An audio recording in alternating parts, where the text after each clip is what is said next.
I've now spent over an hour of video time trashing on Zack Snyder's take on the Man in the Blue Tights, and the response to these videos has been mixed, but on the whole mostly positive. However, as much fun as it was editing those videos, and as much as I want to get right back into giving the Zaddy a darn good bollocking, there might be a Watchmen video on the horizon, so look out for that. In the interest of fairness, I want to discuss the Superman movies that most of everything else Superman related will find themselves compared against at some point, the Superman movies that are a lot closer to my heart. I of course speak of no other than the films starring everybody's favorite Superman, Christopher Reeve, and for consistency we will begin at the beginning with Richard Donner's classic origin story for the Man of Tomorrow. I have to admit, I didn't actually see this movie until I was well into my teens. Blasphemy, I know. My exposure to Superman as a child was mostly through my dad's old comics, the first couple of seasons of Smallville, and a DVD copy of Superman 2 I watched so much it ended up dying on me. I also saw Superman 3 and Superman Returns at some point, but of all of these things, Superman 2 was my favorite of all time. Still is today. So up until I was in high school, all I had seen of the first Superman movie was the recap that plays over the credits in Superman 2, but then I found a copy of the first one and watched it as soon as humanly possible, and I really like it. Now I will preface this by saying I'm going to be as objective as humanly possible with this movie. There are quite a few things that don't quite add up, a couple of things that haven't aged all that well, and one or two scenes that are, dare I say it, a little on the dull side. But I still really like this movie and rewatch it fairly routinely if I need a pick-me-up, or as been the situation recently, if the obsession I had with Superman as a child decides to reawaken with a vengeance. Alright, let's get into it.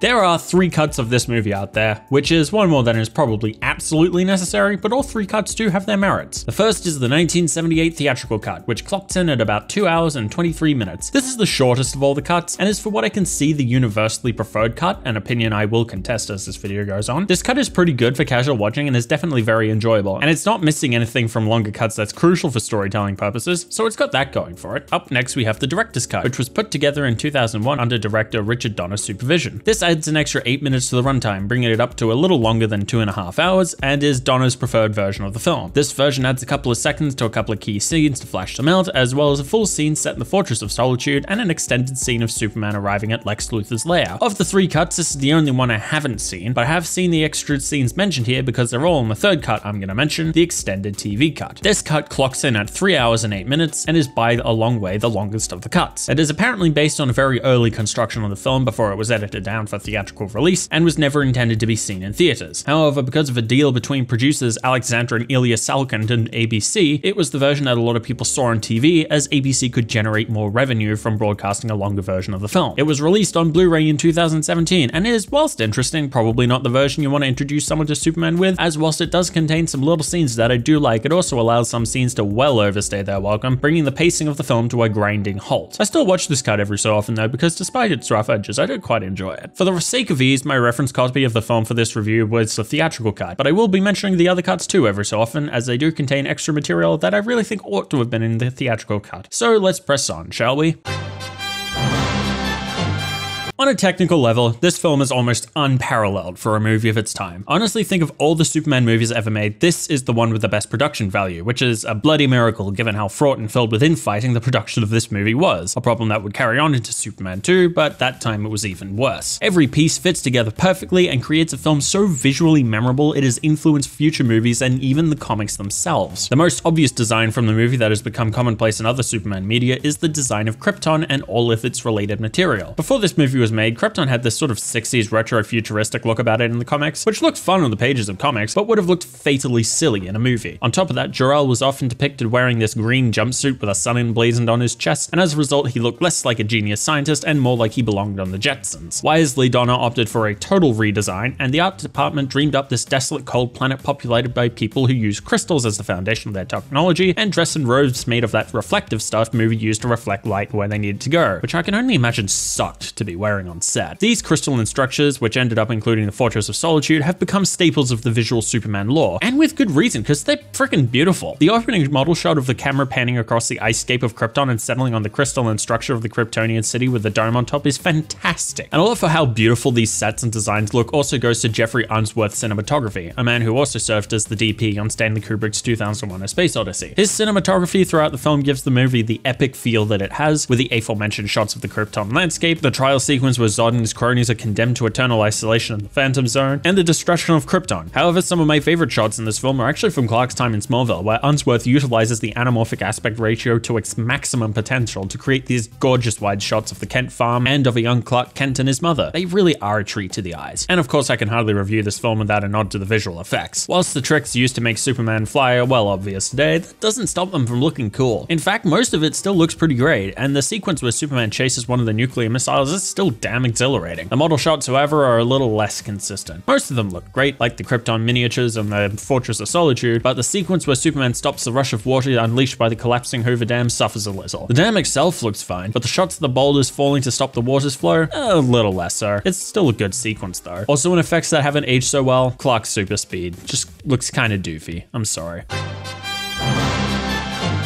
It would be very silly of me to do a review of this movie and not at least mention the score. John Williams created one of the greatest scores of all time with this movie, which delivers in both grandeur and beauty. The main theme of the film is of course iconic, capturing the essence of Superman in one 5-minute track that has been utilized over and over by everyone else since, because it's so damn good. If you tell me that this movie's theme doesn't get you amped up, I don't know what to tell you, my guy. But of course, the score isn't just the main theme of this movie. There's also the planet Krypton, which opens on this bombastic theme that stands for the idea of Krypton, but then moves onto this percussion-driven section that is, in essence, General Zod's theme, and whilst being quieter than Zod, still manages to capture his malice perfectly. There's the score that plays behind the destruction of Krypton, which is big and frightening. There's the music that plays behind Lois and Superman's flight, and if that doesn't bring a tear to your eye, bruh. Slightly less brilliant, however, is the theme they associate with Lex Luthor and his cronies. Whilst it is funny to watch Otis, the great nincompoop himself, screw about with this comic trombone playing behind him, it does not leave you taking Lex Luthor seriously for a lot of this movie, a point I will come back to in due course. But that track aside, the score is timeless, and definitely kicks the ass of most superhero film soundtracks released ever since for Superman. Sorry, Hans.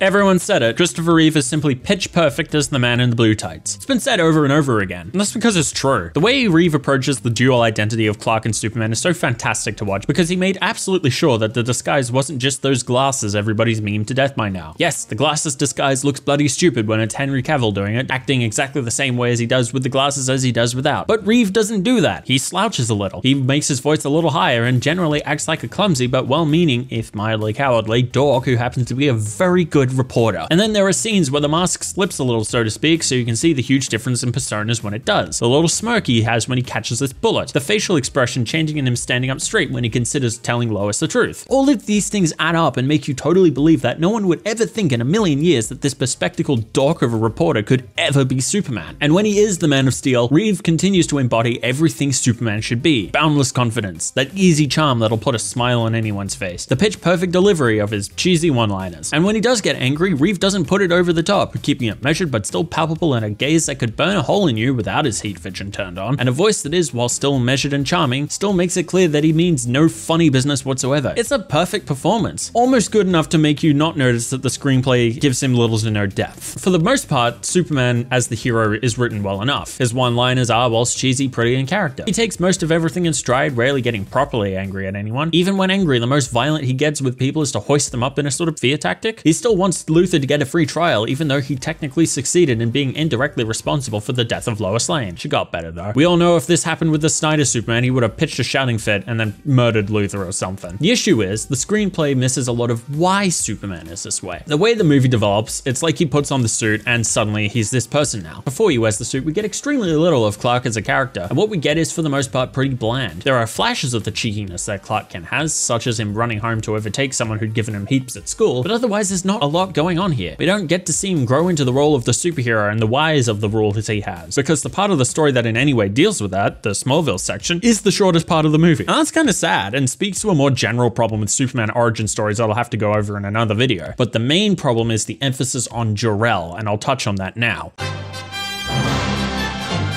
This movie is the first one to make this mistake, but it's inspired everyone else to do the same thing, and it's kind of maddening. Making Jor-El the focal point of how Superman becomes a hero is, in terms of the character of Superman, not really a good idea. It eliminates a lot of the nuance of Clark growing up with human parents and learning about the value of life and all the other things that are so core to him from humanity, and instead makes Superman being Superman a matter of, oh, your space dad said so, and also you're an alien, so it's your destiny. And this movie does this to a maddening extent. John and Martha Kent are pretty much an afterthought in this movie, John only really delivering a speech like, you're meant for something, but I'm not sure what, before his heart takes the day off and he dies. And then almost immediately, Clark hears his Crystal and Jor-El re-enters the movie. He's like, sup, I'm your space dad, go be a hero now, lol. It's almost lazy, and it's super irritating to see such a shortcut taken in what's otherwise a really good movie. But this movie's worst sin is passing that mistake on to everyone else. If it weren't for this movie, I dare say everything to do with Jor-El I complained about in my Man of Steel video would also not be a problem there. The only time I've ever vibed with the voice of Jor-El talking to Clark was in Smallville, because by the time he'd appeared, we'd already had 2 seasons of Clark learning a bunch of lessons about the responsibility that comes with his powers from John and Martha. And now the story is about him continuing to live according to everything his Earth parents taught him while honoring his alien heritage. It actually makes Clark's code of ethics as a superhero feel more real, as opposed to just a dumb Boy Scout who has these ethics because. And it also doesn't help that Marlon Brando clearly didn't give a rat's ass when he filmed this movie. Chris Reeve himself once called him out for phoning it in for Superman, and he was right to do so.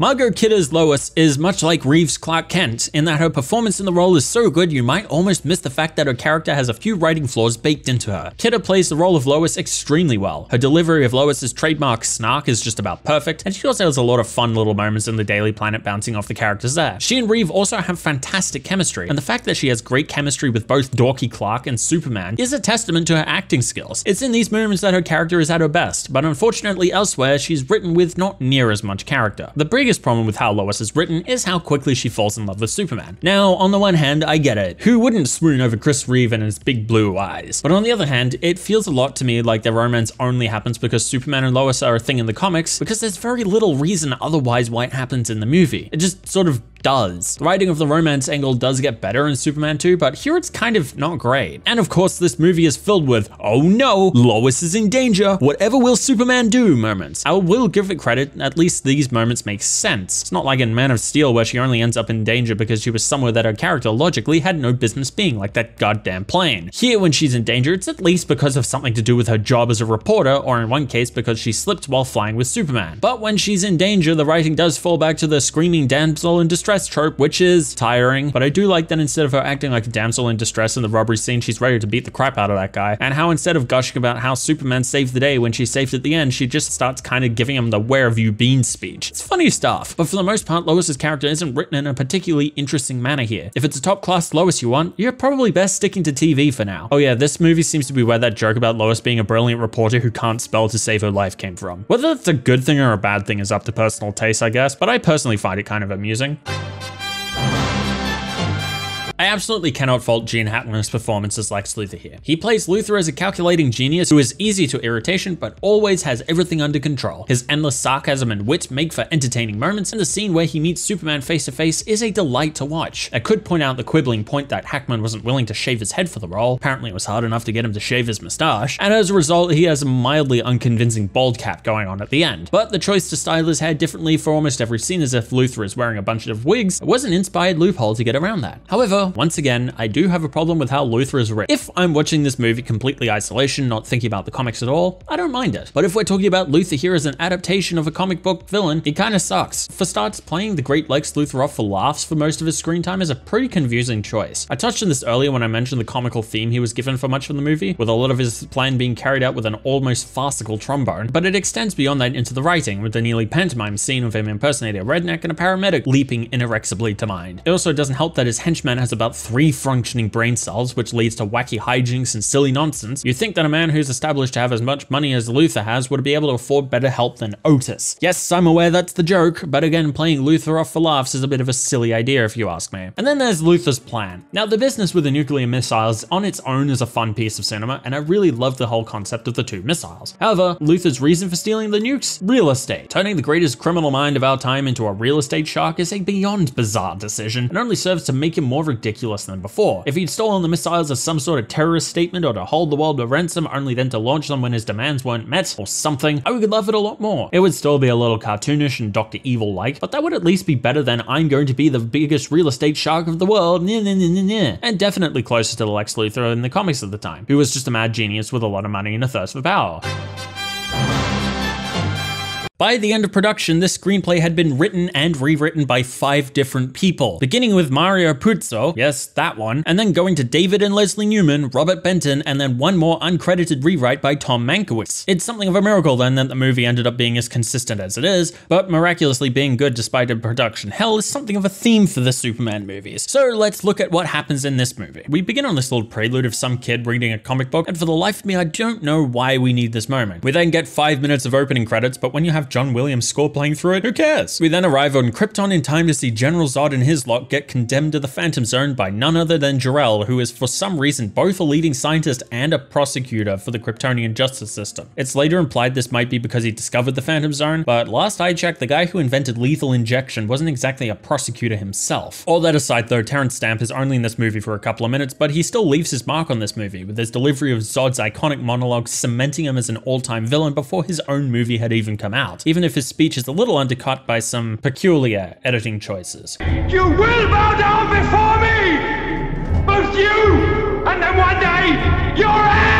It's also in this scene that we're introduced to Brando's pronunciation of Krypton, and I hate it. It's Krypton, Marlon, not Krypton, or whatever the heck you're coming up with. Anyway, Zod and his cronies get imprisoned in the 70s rock album cover and they spin out into space pleading for mercy. And the film cuts to a meeting of the Kryptonian Council discussing the fate of the people of Krypton. Now on the theatrical cut, the cut between these two scenes is a little abrupt as it goes from Zod being flung into space to all of a sudden, Krypton is doomed! But the director's cut adds a little more here. Council begin by discussing Zod's fate and saying how he got what was coming to him. Jor-El then says at least he'll live, and then the council rolls their eyes and says not this shit again, at which point the scene picks up where the theatrical cut comes in. The director's cut also adds a little more at the end where the council threatens Jor-El to shut up or be chucked in the Phantom Zone himself. That also adds a little edge to the holier than thou Kryptonian attitude, and I quite like it. However, one thing remains across both cuts, and that's that the council has absolutely no interest in Jor-El's belief that Krypton's going to blow up. So Jor-El says screw the lot of you and that he's leaving Krypton. However, then we cut to Jor-El's laboratory where it's revealed that Jor-El and Lara are staying on the planet and only their son Kal-El will be leaving. And I can't help but feel I've missed something here because the logic leap from we're out of here to whoops, guess only our son is leaving is a little strange. Now one could say that Jor-El lied to the council, but what would that achieved? Really all I'm asking is just one line of dialogue explaining that Jor-El realized he didn't have time to finish a ship for all 3 of them, so it was Kal-El or none of them. Anyway, Jor-El and Lara say goodbye to their son, and despite the fact that we've known the characters all of 2 minutes, this still succeeds in being a pretty heartfelt scene. This is the best that Brando's acting in this movie gets, and he delivers his final words to his son pretty darn well. He then launches the ship and Kal-El is carried away as his Krypton disintegrates around everyone else. And I have to say, this sequence of Krypton's destruction is actually kind of scary, even if cut a little short in the theatrical cut. It plays out a little longer in the extended TV cut, and I think that helps the atmosphere of the scene a little. The red light reflecting off the Kryptonians' glowing robes adds to the apocalyptic atmosphere, and the crystals flying everywhere and the panic in the Kryptonians' eyes really sells it all. Also, those final shots of the Kryptonians falling into the abyss opened up under them as the planet falls apart are genuinely haunting. Did not expect that when I was watching this movie for the first time. So now Kal-El travels through space for a couple of years, listening to the recordings left by Jor-El for him to learn from, which I suppose explains how he was able to understand his powers the moment he touched down on Earth. In the director's cut, he also flies by Zod in the Phantom Zone, which is a cute little moment, but not on the whole particularly necessary. Eventually, he comes falling down to Earth, crashing into a field in Kansas to be found by Martha and Jonathan Kent. Now, this moment does suffer from the fact that the Kents in this movie have all the personality of balsa wood, but there is a reference to John's heart problems, foreshadowing. And the moment where Kal-El holds the truck back from crushing Jonathan's leg is actually pretty neat. We get another mildly jarring time jump, this one taking us about 16 years ahead to Clark's senior year of high school, which is a scene that achieves very little except to tell you that Clark is unpopular in school, but Lana, the prettiest girl in the school, is sweet on him. This makes her boyfriend, I guess, Brad, very cross, and he embarrasses Clark in front of all the other kids. It's pretty trite stuff to be honest, but it manages to work, A, because of Unsworth's cinematography, and B, the pretty solid casting of the teenage Clark. It was a smart move to dub the actor's voice over with Chris Reeve because it helps us us recognize him as the younger Clark just a little bit more, even if we do have to pour one out for Jeff East, who didn't know this had been done until he sat in the theaters to watch the movie. We get a quick moment of Clark abusing a football and then cut to Clark running past a train at super speed. Now, I mentioned earlier this scene looks pretty doofy by today's standards, because it does, but that honestly doesn't stop this scene from being a lot of fun. Clark is just having a grand old time racing the train, and it makes the whole thing feel a little more real, even if you can clearly tell it isn't. Also, the detail of the little girl on the train watching an oar is pretty cute, but in the director's cut, it immediately becomes aggravating because for some reason they decided that little girl is actually young Lois Lane, which, given that she's supposed to be about Superman's age when they're working at the Daily Planet together 12 years later, that makes no sense. They were wise to leave that detail on the cutting room floor for the theatrical cut, and why Donna approved it for the director's cut, I will never know. Right after this, we get about all the character that young Clark gets in the sequence where he smugly stands by the road and perplexes the kids who'd just given him heaps earlier as they desperately try to figure out how he beat him to the punch. Like, that cheekiness is something I've loved in Superman's character since I was a kid, and I wish they'd shown a little more of it. After this, Jonathan tells Clark off a little for showing off, but then realizes he's no longer needed in the movie and dies. Again, this lacks a lot of punch because we barely know any of these characters, but the funeral scene is shot and directed pretty well, and it manages to get the emotions it wants because of that. Clark's distraught comment about not being able to save Jonathan is pretty good, and it's an important idea to Clark's character that has been around since the comics. That is, whilst rushed in this movie, still better done than that godforsaken tornado in Man of Steel. I hate that tornado. Anyway, Jonathan's barely cold on the ground when Clark wakes up to a strange sound as the crystal from his ship begins calling to him. Now, as much as I've dunked on Jor-El being such a big part of Clark's development as a hero here, this entire scene of him coming across the crystal is a masterclass of building atmosphere. From the low light of the early morning to the long slow shots of Clark carefully approaching the barn, it really grips the viewer in with apprehension and wonder. The pacing, the way the score builds slowly under the eerie sound of the crystal calling to Clark, I cannot praise this moment enough. The crystal tells Clark he has to go north, so he says goodbye to his mother in another impeccably shot sequence and heads up to the Arctic. This is definitely Arctic. It's not a set at all. I don't know what you're talking about. He then throws the crystal and watches amazement as the crystalline structure rises from the ice in a fantastic light and sound show. And again, this whole scene is impeccably shot and directed. Yes, I did just meme on the obvious set, but aside from that little detail, everything else is pretty fantastic. The cinematography, the model work on the fortress itself, I love it. I love it all. Clark enters the fortress and talks to his space dad for the first time, and here we run into a little continuity hiccup. So we've seen that it took about 2 or 3 years for Kal-El to get to Earth, but here Jor-El claims that Krypton's been dead for thousands of years. Now, we could assume some kind of stasis was involved, slowing time on the ship so Kal-El only ages a few years across the thousands, but later, when reading the article Lois wrote, Lex Luthor says it explicitly states that Krypton exploded in 1948. So which is it? Also, Luthor saying that at all is also a bit of a boo-boo, given that Superman never told Lois that, but let's not split hairs. So Jor-El sends Clark on an intergalactic odyssey to learn how to be a superhero, which apparently takes 12 years. And about all we experience of Clark learning these lessons is Jor-El's disembodied voice narrating over a starfield. And it's a pretty sequence, I'll grant it that, but I still would have liked to see Clark learn these lessons more situationally, instead of just being told that he learned them. Then Clark returns to Earth, and now he's Christopher Reeve, clad in the blue tights, which is an awesome moment, but I can't help but feel that showing the suit for the first time here might have been a bit of a misstep. Get into that later. So now we arrive in Metropolis for our first scene in the Daily Planet, and we meet our favorite journalists, Lois Lane and Clark Kent, alongside Perry White and Jimmy Olsen. And I have to say I have nothing but love for the way the planet is incorporated to these movies. Do these scenes add much plot-wise? Not really, but they help build the world that Clark lives in, and the dialogue in these scenes is always so much fun. Jackie Cooper is pitch perfect as Perry White too. Every time I read the comics, it's his voice I hear barking orders at reporters in the planet. It's also here that we get to see clumsy, mild-mannered reporter Clark for the first time, and already he's just so charming and fun. The scene ends on this really nice wide shot of Clark settling down to work. Then we get this moment of Clark and Lois getting to know each other as they leave work before being involved in an attempted mugging. And this scene's just fun from start to finish, with Clark trying to defuse the situation while in character, the mugger being as witty as muggers seem to be in movies, and Lois's reactions to everything Clark says and does while attempting to defuse the situation. The mugger fires at Lois, and Clark catches the bullet in a moment that is effects-wise pretty understated, but still done extremely well. Also, Clark apologizing for fainting makes me chuckle every time. It's just such a nice touch for the character. After all that, we get a moment of Lois picking up Clark's usage of the word swell after roasting him for saying it earlier. It always makes me smile a little bit. After this, it's time to introduce the villains, which is done through the scene of a couple of policemen following Otis down to Lex's lair that takes slightly longer than you expect to get to the point and ends with Lex pushing one of the coppers into the path of an oncoming train. Nasty way to go. It's also pretty funny to me that the first time we hear Lex's voice, he's roasting Otis. It's amazing that brain can generate enough power to keep those legs moving.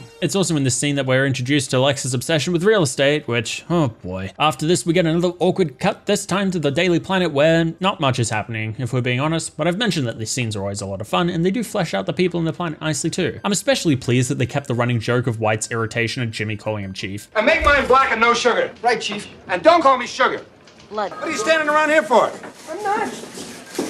I wasn't gonna say it. Go. It's a small detail, but I like it all the same. Then we get some quick comedy hijinks, then it's up to the roof with Lois where her helicopter awaits. But lo and behold, a technical glitch occurs and her life is put into mortal danger. Now once again, there's absolutely no faulting the pacing of this scene. I especially love that the first thing that tips Clark off that something's wrong isn't the crowd of people gathering around the planet, it's Lois's hat falling from the helicopter onto the pavement in front of him. It's a really nice touch and a clever piece of directing on Donner's part. We also get a quick nod to the classic phone booth change of comics fame before he settles for a revolving door, which I imagine was done in an attempt to make the change look less silly, and the Superman suit is seen in all its glory. Now it's my opinion that this moment should have been the moment where the suit was first seen, because honestly the first time we see the suit should have matched up with his revelation to the public. Also, can you imagine how much everyone would have lost their shit if the first glimpse of the suit that we got was him ripping his shirt open? That would have been pretty fantastic. But all the same, the scene is still fantastic and it makes me feel wonderful every time it happens, especially when he catches the helicopter. Just superhero filmmaking perfection. So Superman saves Lois and the helicopter guys and then flies off to stop Suction Cup Man, a gang of thieves, and to save Air Force One, all with style and a smile. And let's be real, this sequence of events adds nothing to the movie plot-wise, but it does help to make Superman into the legendary hero that he's supposed to be, and immediately endears him to the audience. Like, tell me you don't crack a smile at his stupid one-liners while stopping robbers and gunmen. I mean, he also stops to get a cat out of a tree, for goodness sake, just because it was the nice thing to do. See, that is Superman. That's who he's supposed to be. Now, yes, I did say earlier the movie still misses a nuance as to why Superman is this way, but all of the scenes of him in the suit are still just, it's so fun. It's fun, and it's good. At this point, the director's cut adds an entirely new scene where Superman talks to Jor-El in the fortress about his big day out, and Jor-El cautions him against growing too full of himself. It's a nice scene, but it doesn't really add much to the movie in my opinion, and it was probably best left on the cutting room floor. But then again, we've already gone over my opposition to Jor-El at all, so I imagine that's a factor in why I don't think the scene's particularly necessary. We get a little bit of Lex reacting to the news of Superman's appearance, and honestly, my biggest takeaway from this scene is the sight gag of Lex keeping his wigs on busts of great rulers. It's a silly gag, but I kinda like it. So now Superman invites Lois for an interview so that people will know what he's all about, and the romance angle of this movie begins to get fully underway. I've already stated that I think the romance angle is a little forced, but the interview scene itself is actually quite nice, even if a little innuendo filled. It also serves to help the audience understand some of Superman's abilities a little more. As here they establish that he can't see through lead, for example. Lois then makes an offhand comment about flight speed, and Superman decides to take her for a flight. Now this scene is beautiful. When I was rewatching this to take notes, I kid you not, the score brought a tear to my eye. There's just this feeling of serenity throughout most of it, except with the bit where Superman drops her for a bit of forced tension, and Williams' score just makes it all the more lovely. It does, however, outstay its welcome a little bit, as Lois's "Can you read my mind" in a monologue is just stupid, and it feels weirdly tacked on. Apparently, Donner's producers begged him to take it out of the movie when he was assembling the director's cut, but he insisted on keeping it in. Why? I haven't the faintest idea. So Lois publishes her article, and Lex and his gang read it in the paper. Now, this scene is what I call a masterclass in logic leaping, because Lex deduces from an article that contains details that Superman never gave Lois, by the way, like Krypton's location, that pieces of Krypton must have fallen to Earth, and that their radioactivity is only harmful to Kryptonians. This deduction just seems to fall out of the sky. Now, of course, he's right, because we all know kryptonite. The fact that Lex came to this decision based on next to no facts is pretty silly. I mean, for starters, he says mathematically it adds up that bits of Krypton fell to Earth, which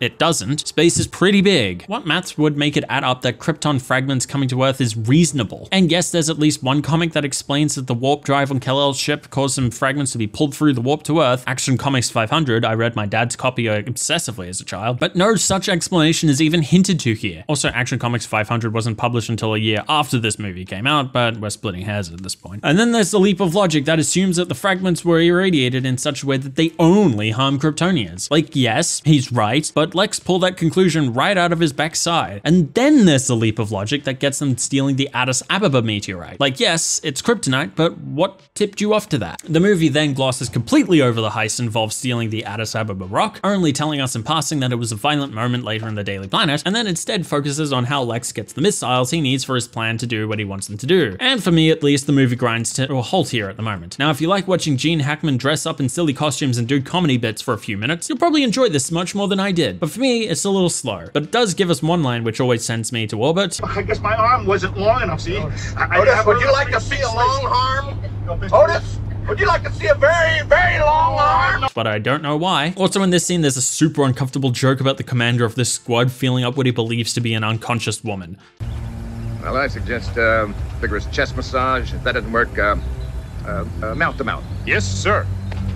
Sergeant, I won't have one of my men doing anything I wouldn't be prepared to do myself. Yep. Ew. However, after all this, we get back to the good stuff with a scene in the planet that establishes that Lois is out in the middle of nowhere investigating a bunch of land that's being bought up for stupid high prices by an unknown businessman. See, it all connects. And Perry has called Clark into the office for a lesson in being more aggressive. But Clark isn't listening for long, as soon all he can hear is Lex Luthor's voice being carried on a frequency inaudible to humans. Now this setup is actually really clever. We know that Superman has super hearing, so seeing Lex use that to his advantage to summon Superman with his fake dastardly plan is actually a really nice piece of writing, and it makes Lex actually seem like the criminal mastermind he's been claiming to be all movie. It's not entirely clear where Lex learned of Superman's super hearing, as I don't remember Superman mentioning that to Lois in the interview, but let's just keep going. So Clark, hearing Lex's threat to kill half the city, flies to his lair to break down his door and confront him. Now here the theatrical cut just shows Superman knocking down his door, but the director's cut adds a few extra moments of fun where Superman walks through a series of traps set by Luthor that would kill an ordinary human. Machine guns, flamethrowers, and liquid nitrogen. But they do little more than bother Superman. And one might ask why this scene is here, given that Lex notes full well none of this would bother Superman. But it actually works as a distraction, letting Superman believe that this is the worst that Lex can throw at him before he breaks out the kryptonite. And even that aside, it's a super fun series of events, and why it was left on the cutting room floor for the theatrical cut, I will never understand. So Superman spectacularly breaks down Lex's door, at which point Lex explains his great evil plan to sink California and turn all the land he's bought into prime beachfront property, claiming the missiles could be stopped by a detonator if he wanted to. He draws Superman's attention to a lead box, and Superman assumes Lex is hiding the detonator inside, but when he opens it, kryptonite. And I have to say, the acting between Reeve and Hackman across this has been fantastic. Reeve plays Superman with this perfectly restrained, righteous fury, and Hackman's almost infuriatingly laid-back attitude makes him seem completely in control. For the first time in the movie, Lex is actually pretty intimidating, and it only gets better once the kryptonite is revealed. Reeve plays this moment perfectly, displaying the fear that a man who'd never felt pain in his life would have at this rock that could make him feel sick and weak, and Hackman, chilled out as ever, calmly wrapping the radioactive rock around Superman on a chain while monologuing about killing millions of people as if you were telling him you were going down the shops for some milk. It's fantastic, and it makes the scene just that much more chilling. But like many megalomaniacs, Lex is undone by the belief that he can just tell his companion Miss Testmarker that her mother is about to be radioactive dust and she'd really just stand by and let that happen. Miss Testmarker releases Superman under the condition that he go after the missile headed for New Jersey before the one heading for the West Coast, but not before she steals a kiss from him while he's still incapacitated by kryptonite. Has anyone in this movie heard about consent? Then Superman rockets, off to save the day, catching up to the New Jersey missile with ease and throwing it out into space, where it was originally going to be set up for Superman 2. But that's another story. He then doubles back to catch the other one, but it's too late. The missile explodes, setting off the San Andreas Fault and threatening to dump California into the sea. Oh, but it doesn't matter, but Superman fixes it, somehow. Memeing on this scene aside, it's actually really well put together, intercutting Superman under the Earth's crust, repairing the damage somehow, with the very real consequences of a violent earthquake above. Cars spin out of control as the Golden Gate Bridge buckles. Train passengers scream in fear as boulders hurtle towards them. The Hoover Dam collapses, leaving Jimmy Olsen in mortal trouble. Lois tries to escape in her car. The editing in this sequence is actually phenomenal, keeping the tension high throughout without ever dragging too much, and it remains gripping the entire time. I actually didn't have a lot of notes for this bit of the movie, because when I was watching it, this whole sequence sucked me in all over again. So Superman stops California from sinking into the ocean, but the country still has to deal with some aftershocks, one of which cracks the ground under Lois's car as Superman is elsewhere saving a train and a bus full of kids, because there's always a bus full of kids in these movies. By the time he gets to Lois, she's already suffocated under the dirt that had fallen in to fill the crack that her car had fallen into. Nasty way to go.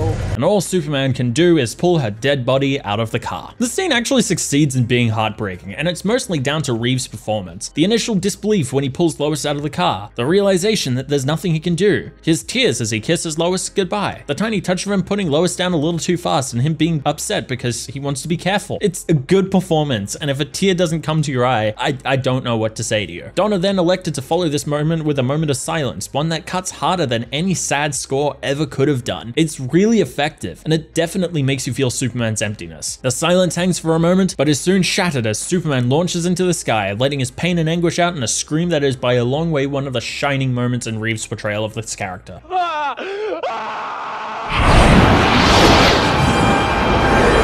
I'm not kidding when I say it's one of the greatest moments in all of superhero film history. Kind of a shame what happens next, isn't it? Look, we all know Lois's death wasn't going to be permanent, but the business of Superman flying around the world so fast that it turns back time, it's kind of stupid. Now, as a fan of Superman and a fan of this movie, when I'm watching it, I am more than willing to forgive it and go with it, because it's a Superman movie and the ridiculous has always been attached to this character. But I have to at least attempt to be objective here, so yeah, the scene is stupid, and it feels like a major league cop-out to fix the situation at hand. And yes, I'm well aware that this wasn't wasn't the original plan for this movie's ending, and then it was Superman 2 that was supposed to end with Superman turning back time so Zod never escaped the Phantom Zone and Lois would have never found out a secret. And all I can say is I'm glad it got moved up to this movie, because at least here all it does is undo just the last couple of minutes that just happened cop out as it is. If it had been in Superman 2, it would have undone the entire movie, therefore rendering it all pointless. So I think as much as the scene is stupid and dumb and stupid, at least it happened here and not in Superman 2. This is part of a laundry list of reasons that I'll always prefer the Lester cut of Superman 2 to the Donner cut, but we'll deal with that in its own video. So now Superman has saved the day, so all that's left is to send Luthor and his cronies to jail. Straight to jail. Shouldn't they just drop them off with the FBI or something? But then the warden drops this chestnut of a line. This country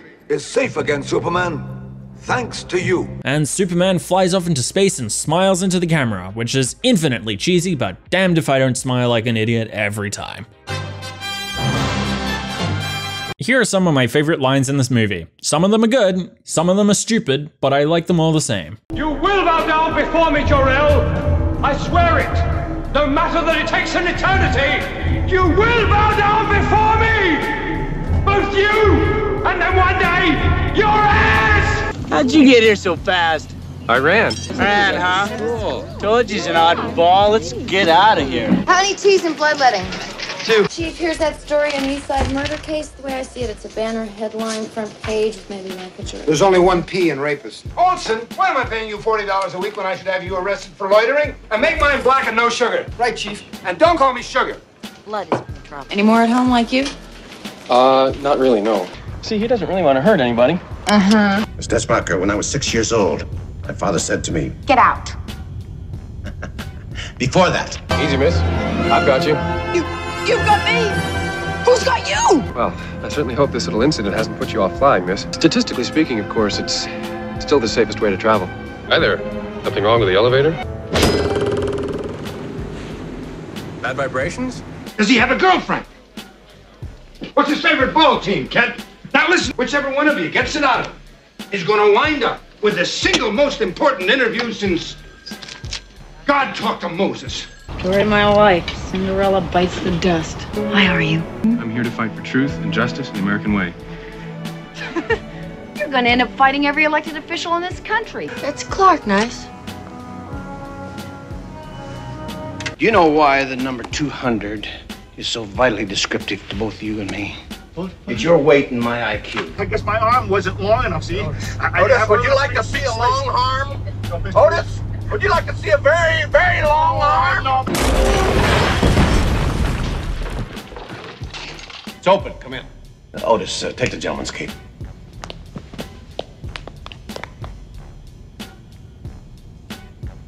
I don't think he wants me to, Mr. Luthor. Is that how a warped brain like yours gets its kicks? By planning the death of innocent people? No. By causing the death of innocent people. Fantasy? No. It's history. It's happening, Superman. Mitch Tessmacher! You diseased maniac. It's kryptonite, Superman. Little souvenir for the old hometown. I've spared no expense to make you feel right at home. Lex, my mother lives in Hackensack.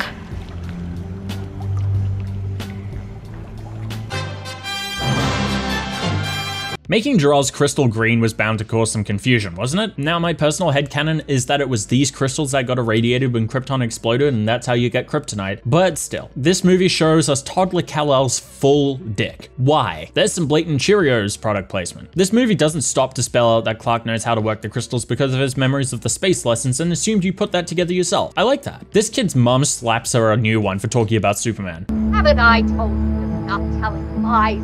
We'll see who gets the last laugh when the news hits the telly. Superman puts this boat in the middle of the street. It's fun, but dick move, man. Lois asks about Superman's X-ray vision and invulnerability as if they're common knowledge already. Clark said that you're just a figment of somebody's imagination. When did he say that? Lois comes up with Superman. I like that. Nobody notices Clark jumping out of a window. You'd think at least one person would see that. Lois listens to Supertramp. I like your taste in music, Lois.